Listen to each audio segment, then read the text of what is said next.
introduced a concept this week that needs some thought and understanding, because it's a concept which continues to appear throughout the Torah, and that is the notion of a bris, of a treaty, specifically between the Rabbi Shalom and human beings, whether it be Avram Avinu, probably most importantly, Klal Yisrael. We know the concept of a bris and treaty, how it's used, biloshen b'nei adam, when it comes to treaties after war, things of that nature. But what does it mean exactly when we talk about a bris between the Rabbi Shalom and human beings and Avram Avinu? Is it merely a deal, similar to what we say when it comes to B'nai Adam? It's a deal. If we make a bris, we made a treaty of Versailles, right? Lahavdil, Elif, Alfi, Avdalos, different treaties. So it means that there's a deal, we have an agreement. Or is there something more there? So we have to understand the notion of a bris. Let's try to do so in the context of Bris Bain HaBesarim, which again, although we're used to it, the procedure of Bris Bain HaBesarim seems to be awfully strange. What was this procedure of taking these birds, cutting them in half, walking between it? What was the concept of Bris Bain HaBesarim?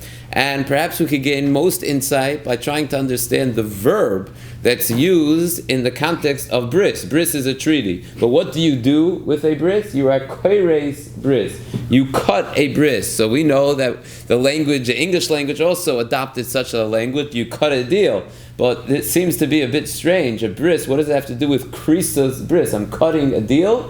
I am cutting a bris between two members. I'm cutting a bris between Avram Avinu and the Rabbi Shalom. So how do we understand the lashon of krisa's? Through that, we'll be able to understand perhaps what a bris is, in particular what's going on by Bris Bain HaBesarim. Krisis itself is not only a strange word to use, it seems to be the antithesis of a bris. A bris is coming together. Chassan and Kala under the chuppah, they are making a bris, they are making a deal, they are going to be dedicated and committed to each other. What do we call a get? A sefer krisis. It's just the opposite of a bris. So it's a bit strange, although we are used to it, to using the verb krisis when it comes particularly to a bris. So to understand this, we have to first go to Rabbi Yosef Albo.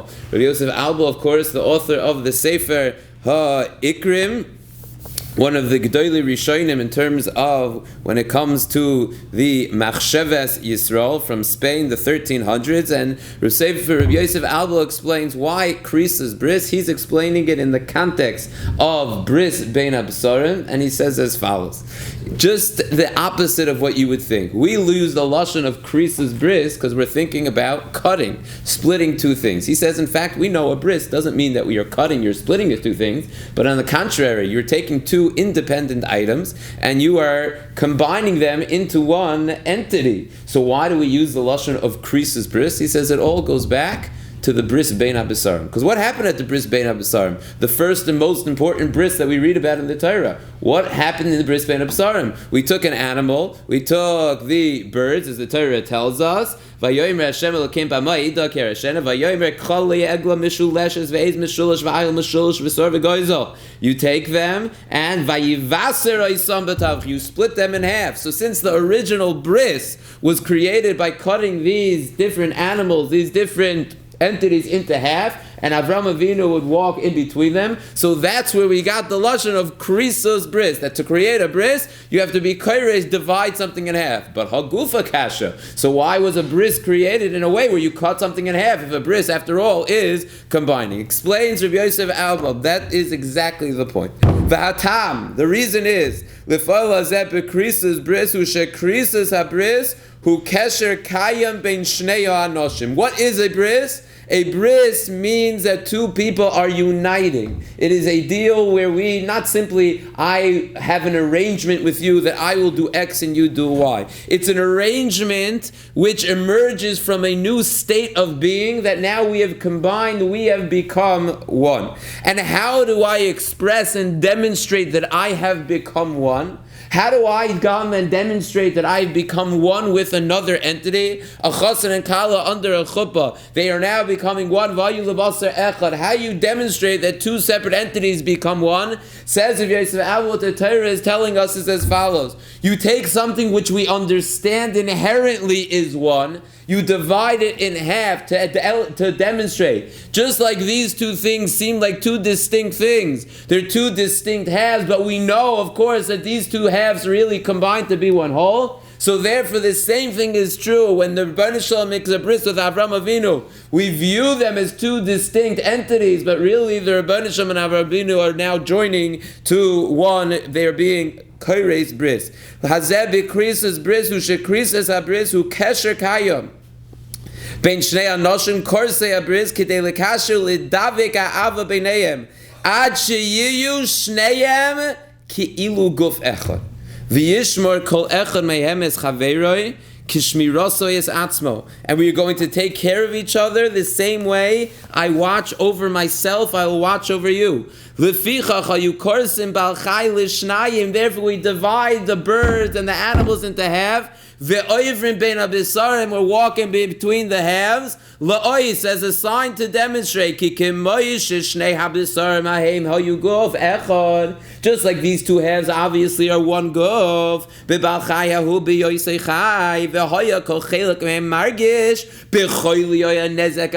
And if you hit the left side of the animal, of course the right side would feel the pain. And the two were one entity. And the only way to divide them apart was to take away the animal's life.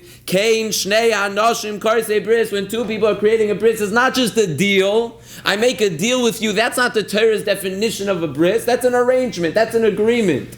Right? Your business partners could have a deal, but that's not a bris. A bris is when you get married, when you create one new entity, where you're keguf echad b'yosim chayim v'lo yafid b'neiim. Therefore, the Bris Bain HaBesarim was demonstrating that the only way to divide one entity into two is by taking away its life. From now on, Avram Avinu and all his children would be entering a bris with the Rabbi Shalom v'hoyu leguf echad. This is why we use the lashon of Bris Bain HaBesarim, and ultimately all brisos, says the Sefer Ikrim, we use the language of Koires bris. And the Vilna Gaon takes it even a step further. The Vilna Gaon is bothered similarly. Why do we use the lashon of Koires bris? So he doesn't take the approach of the Sefer Ikrim, goes a little bit deeper. This is a Vilna Gaon written in his Perish on the Sefer Yetzirah. The Vilna Gaon writes as follows. What is a bris? The same idea as the Sefer Ikrim. A bris means that we are uniting. We are creating one entity. But even though we are creating one entity, does that mean that the husband and wife will never be apart from each other? Right? The next morning the husband's going to go to work and the wife is going to go to her job. They're not going to be physically together. Does that mean they're no longer one entity? Of course, a bris in actuality is a combining of the neshama. It doesn't have to do with the physical state. So therefore, explains the Vilna Gaon, how do we demonstrate that really two things are combining on a spiritual, metaphysical level when physically they're not connected? How is such a thing going to be demonstrated? Physically they're distinct, physically they're apart, and yet you're telling me on a spiritual, metaphysical level they are one. Says the Vilna Gaon, how do I demonstrate a spiritual, metaphysical bris if physically the two things are two separate entities? Says the Gra, Oy melecha mahu inyan bris, vu adam shechosh loy oyev kenavsho. You created this pact with someone that you love. You've been coming like one entity. But you can't stay next to the person your entire life. Physically, distance is going to bring you apart. But that doesn't mean that on an emotional, spiritual level, you still feel distant. So what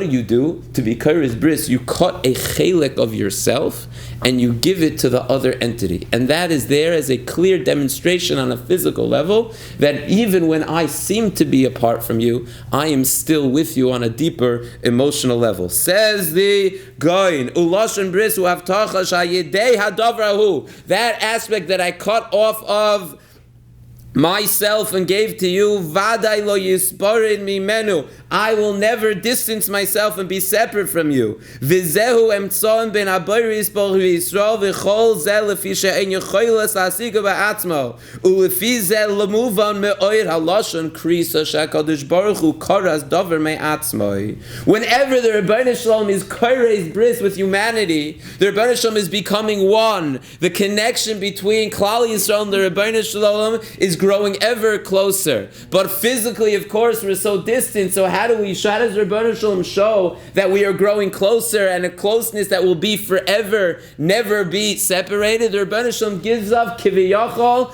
a chelek of himself. Therefore, when the Rebbeinu Shalom was koreis bris at Matan Torah, the Rebbeinu Shalom gave us the Torah. When the Rebbeinu Shalom was koreis bris at Hagrizim and Har Evel, the Rebbeinu Shalom gave us Eretz Yisrael. The Rebbeinu Shalom gives us something in which he demonstrates what is really signified by the bris, which is a new union, a new combination, a new close relationship between the Rebbeinu Shalom and Klal Yisrael. So what emerges is, Rabbi, say, fascinating. We have the concept of a bris, which isn't anything not like a deal. The bris is a relationship, a close relationship between two distinct entities, Avram Avinu, Klal Yisrael on the one hand, the Rebbeinu Shalom on the other hand. We have this relationship, emerging from that relationship, different manifestations, but the bris itself is the relationship that's attained. So what brisin do we have in the Torah? We know we have the bris by Hagrizim and Har Evel. That was the bris that we entered Eretz Yisrael.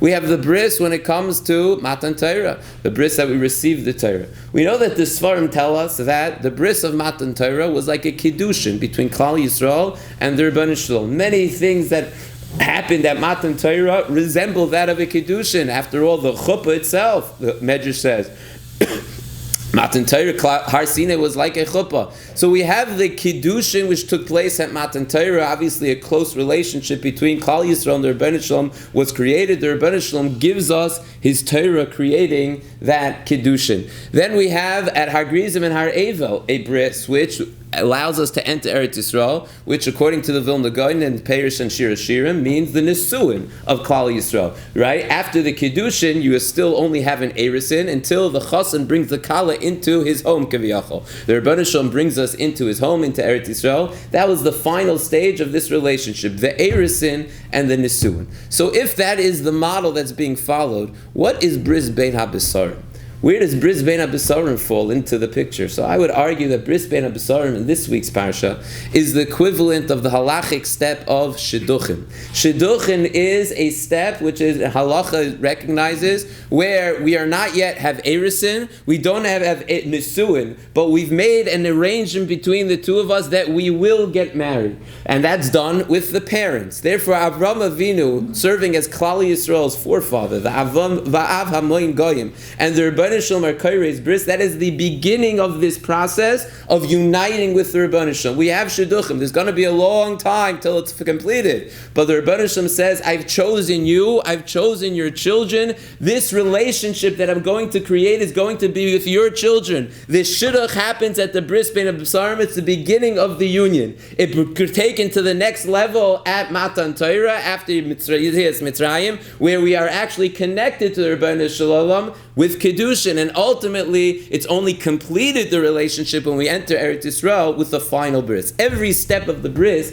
is again signifying a new element of the relationship that is nimshal to husband and wife in Shir Hashirim. Every stage of that relationship is developed by a bris. The Bris Bain HaBesarim is the shidduch, the bris of Matan Torah is the kiddushin, and the bris of Hagrizim and Har Evel is the chuppah, the nesuin, the hachnasa lebeisa, like the Mishayim, like the Gemara talks about. Because a bris is not a deal. A bris is a relationship that's developed between the Rebbeinu Shalom and Klal Yisrael, which continues to evolve. Now, from that deal, there are different ways, there are different manifestations. From that union, rather, from that relationship, there are manifestations of that relationship, like the Vilna Gaon told us. There are certain things to create that relationship, or to demonstrate that relationship, or to signify that relationship. And throughout the Torah Torah, you will find different things which have added significance because they are not merely a mitzvah, but this is a demonstration of a bris. This is a zeicher for a bris. And what that means is that it has added significance to a regular mitzvah because